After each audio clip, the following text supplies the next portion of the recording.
Hi guys, my name is Mayana. Welcome to MayaCore, and today I'm going to be doing a video on why are so many authors faking their race. So first I want to apologize for my voice. I am getting over a cold, but I really want to film this video because in my fake dating deep dive video, somebody suggested that I do a video on why so many authors are faking their race.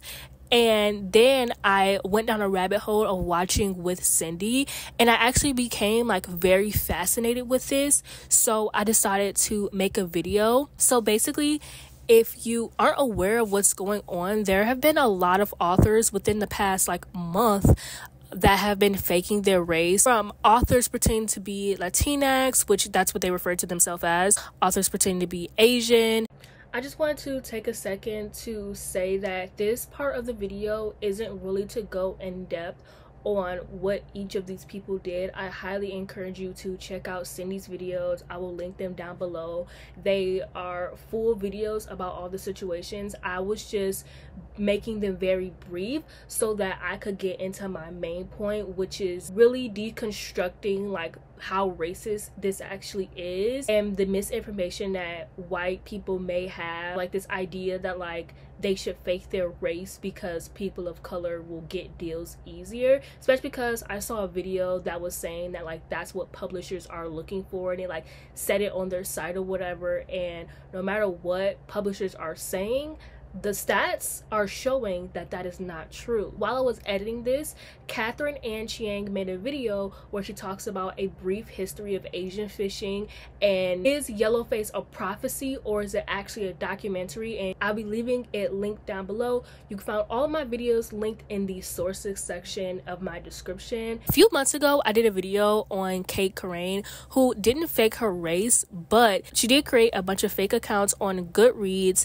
to basically leave bad reviews on other authors who all just so happen to be authors of color, and she left great reviews on her video, which I thought was insane, because why did you think nobody was gonna notice that? That whole situation is absolutely crazy. So I definitely recommend checking out my video. Although I don't think my recent videos have been like amazing, I do think they have jumped in quality a bit. So that video I feel like won't be as quality, but I have like screen recordings of things and stuff like that. Like a lot went down, so I definitely recommend checking out. Or honestly, a lot of people did videos on it, so you can just type in Kate Corain and you can find a video like that. I just think the whole Kate Corain thing happened, and the reason why I'm bringing it up, because even though it doesn't really have anything to do with this, I think it kind of started a domino effect that happened back in like November, December, and I think it actually started a domino effect of authors being exposed, because I think because of that, a lot of people have been like really cautious about who they've been interacting with and the authors online, because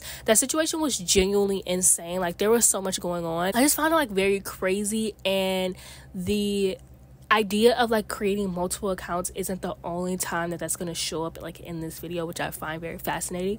So then we have the whole Kim Krishy moment, where Kim Krishy is trying to become an author and she is just not making it, so she decides that she wants to fake her race. So she decides that she wants to be Asian now, so she changes her name from Kim Krishy to Kim Chi, which is so funny because my favorite highlighter is actually the Kim. I have to show y'all. People are always asking me like, Mayana, like what highlighter do you use? I use the Kim Chi highlighter. I fuck with it heavy. The Kim, hold on, let me get into my YouTuber era.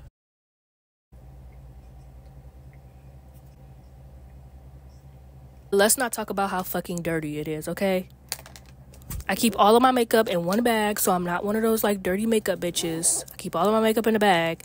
It just happens to be dirty, okay? So author Kim Chi, like I think she did it because she just never got a literary agent, so she probably just assumed like, hey, maybe if I become Asian it'll be easier for me, which I'll go more into like the idea of that later on in this video. So another instance we have is Frida's Moon, who faked being Latinx, and they actually were published before, and they faked being Latinx to be like an indie author, which I found like interesting. I think maybe they thought like, hey, maybe if because a lot of people do read like indie authors. Like I read a lot of like indie Black authors, so maybe they thought like they would be better if they faked their race. Try not to get into the mind of these people, okay? They also had a bunch of identities. They went by Taylor Barton at one point. They also went by Jupiter Wise. And they also had an account named Stacey Anthony, which I thought was fucking insane because it reminds me of Casey Anthony, lady who killed her daughter. Like Casey Anthony, like why would you... I don't know if that's her real name, fake name, whatever. What I got from Cindy's video is nobody knows the person's like real name or fake name. But another situation I want to talk about is a situation I actually found out on Twitter. I literally searched up on Twitter authors faking their race because I just want to see what else I could find. And I actually found this really old situation that happened from 2005 to 2006. A Marvel editor-in-chief named C.B. Chubulski pretended to be Japanese. So a white man pretended to be Japanese and way back to 2005, like way back. He went by the name Akira Yoshida. He was under Marvel and he pitched an idea in like 2003, but they were like, no, you already work for us, so no. And then I guess he like faked his race, and it was just fucking crazy because that's like literally 2 decades ago. It's something that's talked about to this day, like to the point where I think like back in 2017 there was an article written that was like he wishes that people would forget about the whole situation. But this is not something that people will ever forget about. Like basically what I'm saying is if these authors were to come back, they would have to assume a new identity. Like if Kate Corain were to ever come back, she would have to be a different person. She wouldn't be able to be herself because nobody's ever gonna forget about this. Like, and then there are videos online that you can find. And then with the whole Akira Yoshida thing, it's like I could find articles leading all the way back to 2003, and this is before like YouTube videos, like making these type of YouTube videos were a thing. Like back when like it was just like really cat videos and like Charlie bit my finger like type of videos. Like, but I think that if a video had been uploaded now, I think it would be even like crazier. And I mean, like I said, I searched on Twitter. There are people to this day still talking about it. Like this is not like gonna go away. So the best, and I'm not saying that they should, I'm not giving you any recommendations, but the best that they can do is assume a new identity, because Frida's Moon isn't new to this, they're true to this. So I'm highly sure that Frida's Moon probably has an account right now, to be honest. I'm saying all this to say that it is not lost upon me how much R.F. Kuang hit the mark with Yellowface. Like I remember when Yellowface was coming out, like I was so excited. I love R.F. Kuang. I love the Poppy War.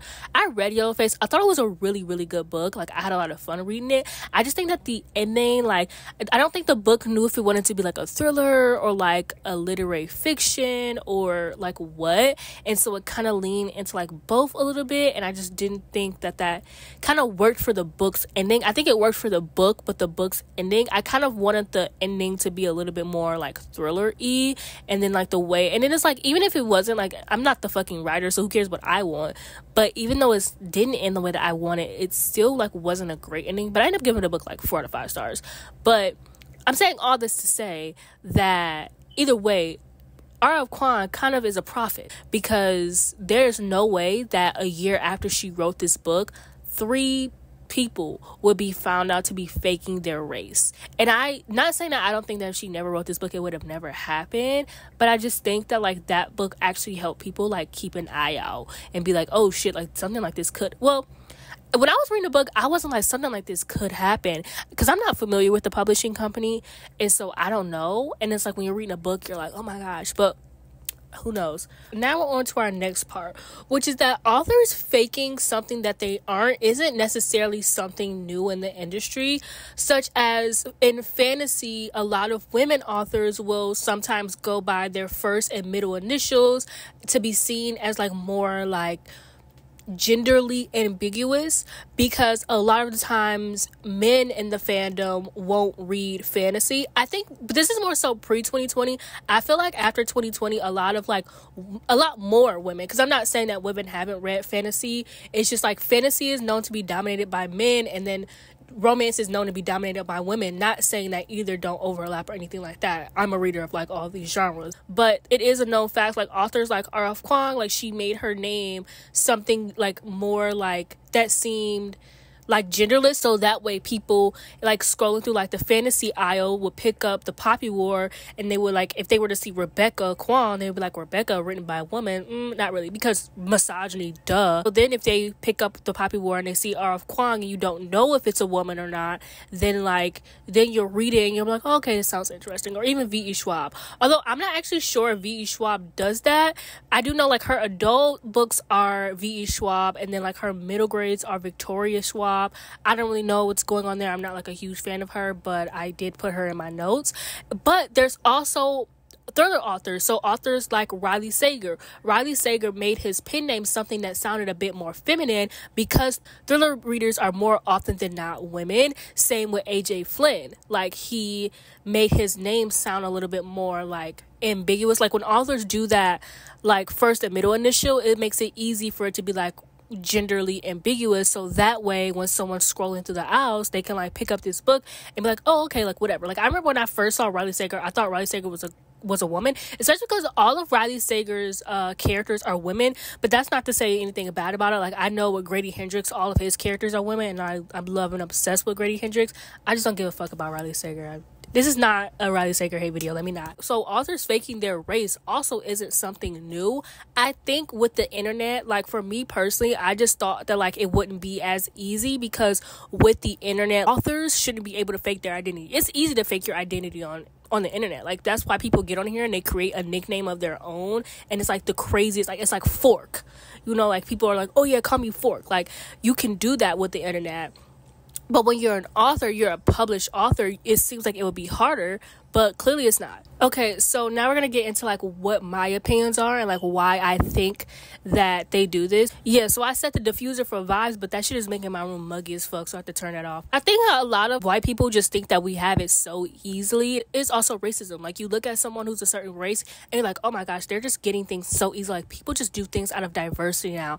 So obviously that black girl is getting something because she's a diversity hire, which is like, I'm going to touch on that later. I think a lot of white authors just don't understand that they aren't getting deals because they suck. Like, I think that they don't want to, I don't think they want to deal with that fact that, like, they just aren't good enough. And they just want to blame, like, diversity and minorities and just being like, oh, well, I didn't get this deal because this publishing company said that they're focusing on hiring a certain minority. And even though people say that, that's not true. Like, colleges say that they want more people of color there, it doesn't mean that it's actually true. Of course you're gonna say that because we exist, and we would obviously be upset if that didn't happen. So of course publishing companies are going to be like, yeah, we look for diversity. Doesn't mean that like they only look for minorities, so that you need to be a minority to get a deal. I'm going to be reading off my notes for this part because I got it in the article, and the article is going to be linked down below. But according to Words Rated, as of 2021, 75.58% of authors are white, and that has dropped 7.49% since 2010 within the US. 5.93% are black, and that has increased 0.087% since 2010. 4.93% are Asian, and that has decreased 0.72% since 2010. And it is the only minority to decrease instead of increase. So 7.62% are Hispanic and Latino, and that has increased 2.96% since 2010. 5.94% of authors are other races, and that has increased 2.93% since 2010. I think they actually group together a bunch of minorities. So yeah, I think it actually decreases when you go into like people who are Native American and things like that.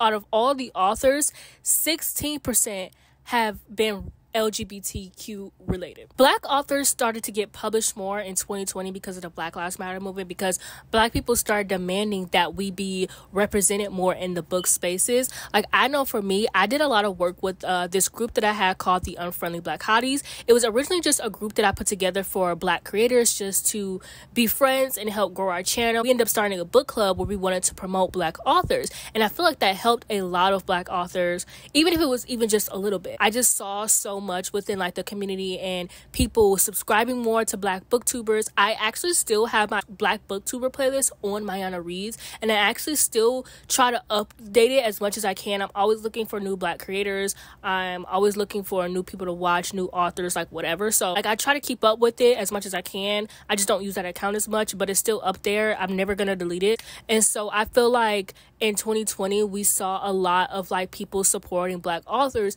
but also we saw a lot of people supporting Asian authors because of the whole Asian hate that was happening because of COVID. Black and Asian readers and authors just fought so hard to see us more in publishing because we do matter. Our stories do matter.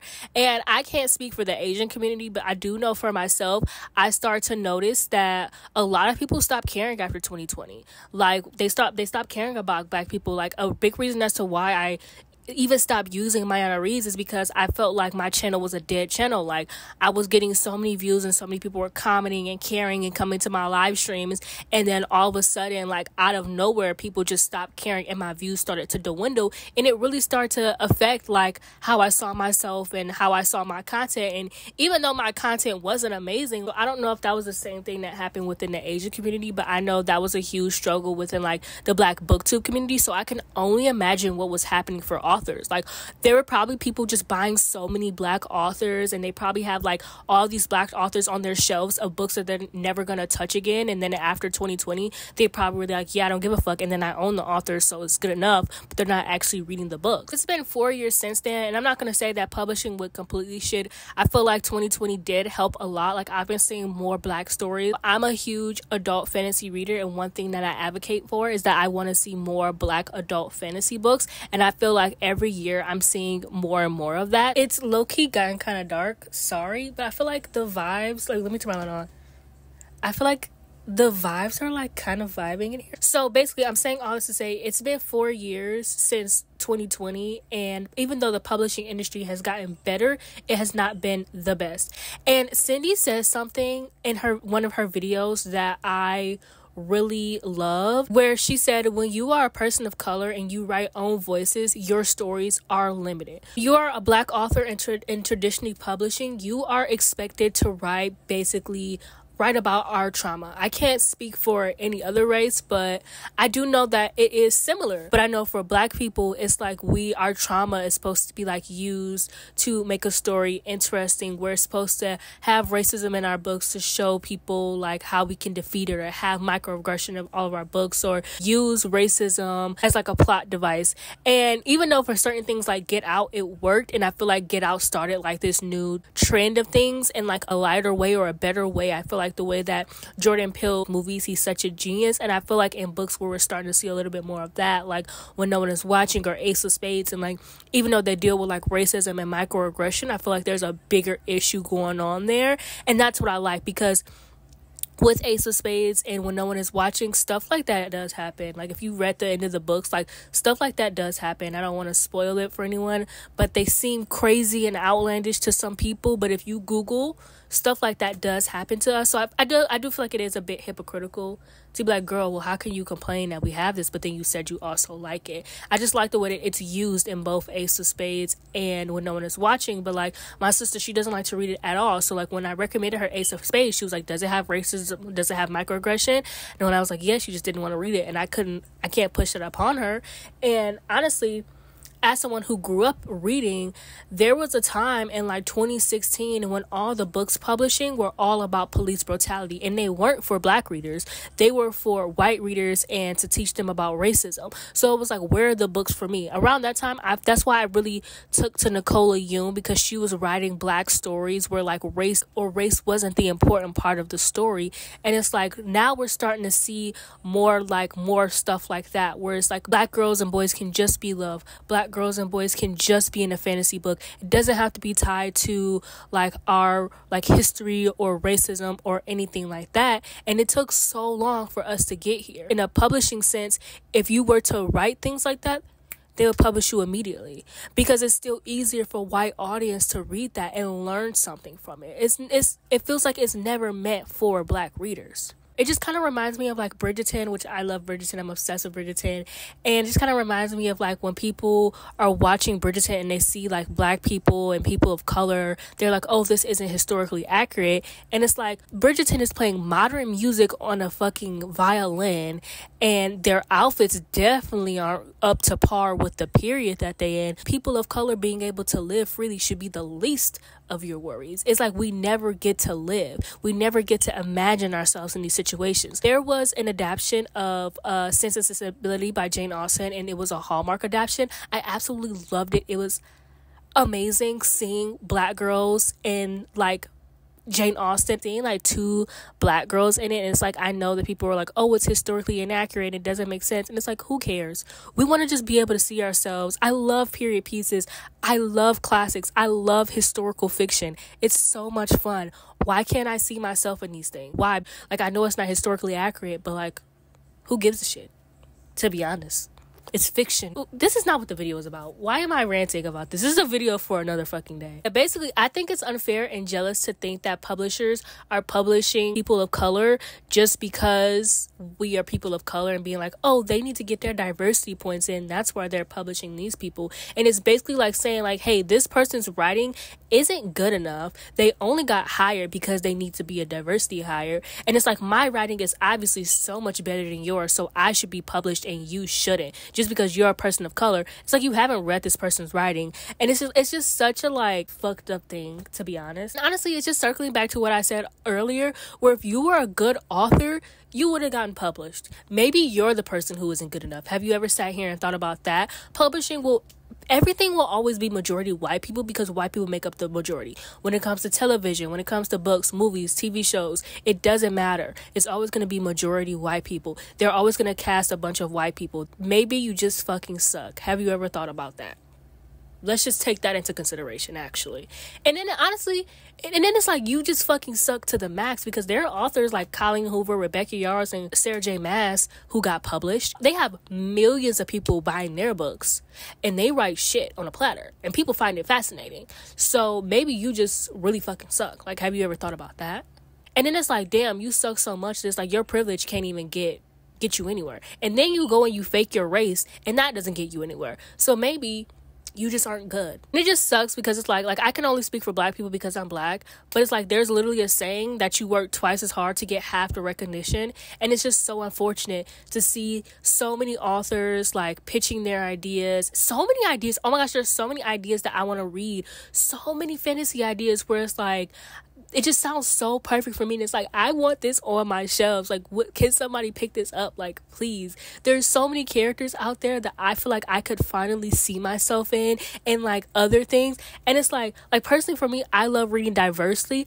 I love Ren from the Poppy War. Okay, I love the Poppy War. I love Ren the Poppy War. And even though I'm not like as insane as her, I see myself in her. And it's just so interesting reading a book by an Asian author and her character being dark skinned. And it's like I can relate to Ren in the sense that she's dark skinned, but then our differences are that we're different races. So now I can see how dark skinned people are treated in your race. And there's just so many things that like I would have never gotten from the Poppy War if I would have never read it. Like so many cool magic systems and like books written diversely. So yeah, I feel like the rest of this video I'm just gonna be rambling because I don't have any more points after that, and I kind of fucked up the video and didn't end it in a good spot, so I'm very sorry. But basically my point is that maybe you aren't getting published because you aren't good enough, and to read more diversely. I just wanted to pop in to just clear some things up because I feel like the way that I ended this video like wasn't very serious, and like when I was editing I was like, oh, this comes off as like very harsh. And yes, I was joking around, so I just wanted to clear this up because when I said, oh, if you aren't getting published, maybe you aren't good enough, I don't want someone to think that I meant people of color. That's not what I meant. It was just like very harsh, and I didn't want to take it out the video because I did find it like funny, and I thought that other people might find it funny, but I don't want anyone to misconstrue what I was saying. So basically the takeaway from this video is how deep racism is and how deeply racist it is to fake your race and to believe that people of color are getting handed things simply because we are people of color, and that's not the case because we do struggle. a lot, simply because we're people of color.